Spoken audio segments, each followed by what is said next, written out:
situated on 274 acres, and we border on the Deer Lodge National Forest, so people can hike all up into the National Forest. Oh, wow. We also have a geothermally heated greenhouse and a geothermally heated chicken coop down there, and we heat the building with the hot springs water. So we have about 20 to 40 springs on the property, and the water comes out at about 140 to 160 degrees. Oh, wow. So we have to cool it down to put it in the pools and everything.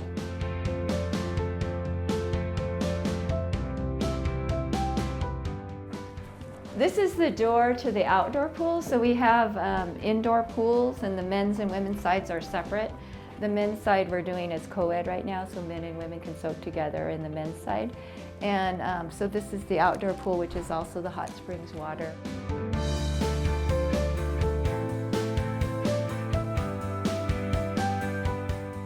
This is what we call the east wing of the building.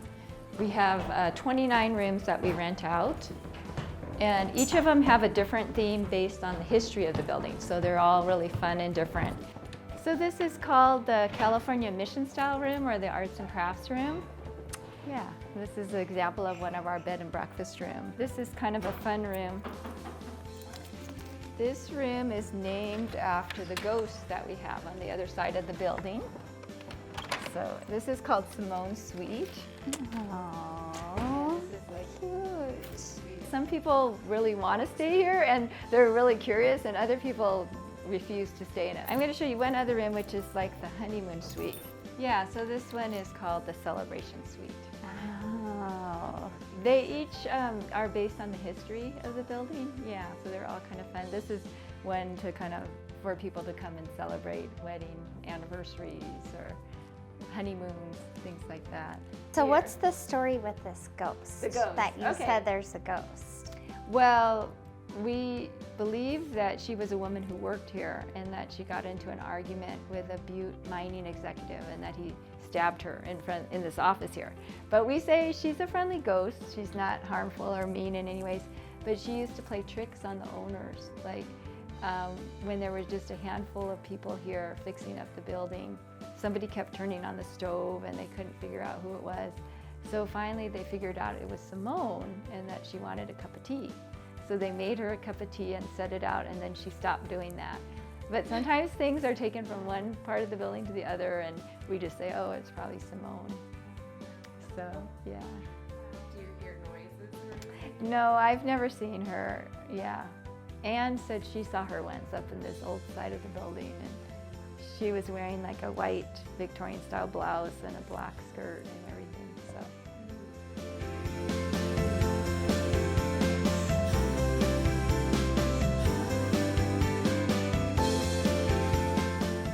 I like to just show people, this is the woman who bought the building in 1989.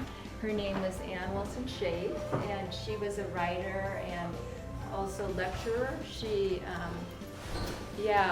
actually was looking for a place to do conferences and workshops in 1989, and she contacted a realtor, and the realtor told her that the old Diamond S was for sale, and that's what they used to call this place. And she said, I'll take it. And she was going to buy it without looking at it. But at that time, the building was condemned, and it was really close to being demolished. And one of the things that Anne loved to do is she loved fixing up old buildings. So she bought the building, brought on some other owners, and together they've been fixing it up. And she actually went to school here in Boulder at the high school here, so she knew about this place. And when it came up so that's how she was familiar with it. They had come here to use the pools when she was in high school.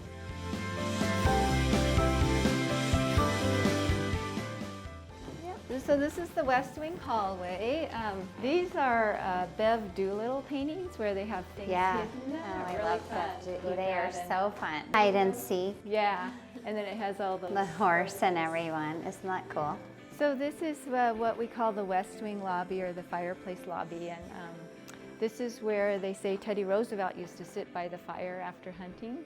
And there were also two other presidents who came here, Warren Harding and FDR. And Wow. there was also the General Omar Bradley, who was a 5-star general. He apparently came here. So Theodore Roosevelt sat in front of this fire. Yeah, that's what they say. He used to hunt, and there used to be a stuffed bear here at the foot of the stairs. And yeah, somebody told me that Teddy Roosevelt shot the bear. So I don't know if that's true or not. Wow, where's the bear? Well, the bear, so the local people used to steal the bear, and they would take it to the bars in Boulder and drink with the bear. gosh. And then eventually he disappeared for good. Oh, bummer. And a friend told me who took it, but the guy has since died, and we decided not to pursue it because people said that the bear was kind of scruffy and a little bit stinky. Because, yeah, and somebody also told me that Teddy Roosevelt used to do his own taxidermy. So that makes sense if he had done it at that time. I'm That sure way it was stinky. not, Yeah. not really. Remember, I'm like, you would've- Yeah, exactly. That is good stuff. Oh my gosh, these are wonderful. Yeah, aren't they Everything. beautiful? I feel like we're in a museum today. Yeah, It's, it is kind of like a and a museum. wealth of like history. I didn't know that Teddy Roosevelt stayed here. This eagle too is made out of one piece of wood, and we believe it's redwood or something. Yeah, it's one piece of wood, and believe it or not, we got it through that door there. So there were 7 or 8 people, I think, carrying it in because it weighs a ton. This is fantastic. Yeah, isn't that a beautiful piece? Oh, So gosh, Anne it also is.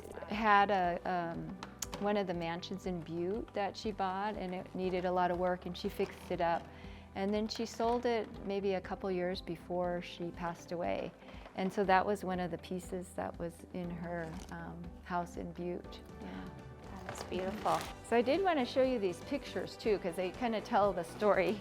So this is when she first bought the building in 1989 or 1990. These pictures were taken, and that shows the old swimming pool that was destroyed. And then you can see some of the roof damage. This one shows how damaged the roof was. And then this was the where the front desk was. So you can see it was a lot more rustic. And then this is a kitchen that was in back of this dining room here. And then this is what this lobby looked like. So you can see how the ceilings were caving in and coming down, and yeah. This is the stairwell that we went up to see the rooms. So this is what some of the rooms look like. Yeah. Is that after the earthquake or just what? Well, Just just natural water naturally, I guess, the water damage or whatever. How, was it abandoned then for? Yeah, it was condemned and abandoned pretty much, and yeah.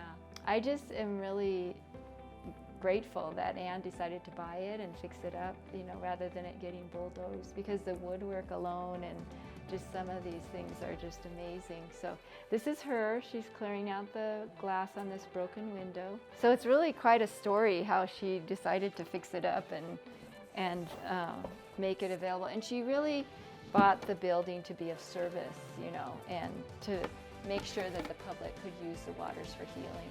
And then I did want to show you these postcards too. So this is when it was first restored, and this is an actual postcard from 1911 that a young woman wrote to her mom and dad, and it has the writing on it. So that's what it looked like when it was first restored. I don't know if you're aware of this or not, but we got a grant from the state of Montana. It's a historical preservation grant. And so to fix up the outside of the building, because it's over 100 years old, and we really need to fix it up before it, and yeah, there are places where it's falling off. And so what we need to do is we need to remove the stucco and repair the frame of the stucco and then re-stucco it. So it's a major, major project, but we're really happy to have it fixed up on the outside.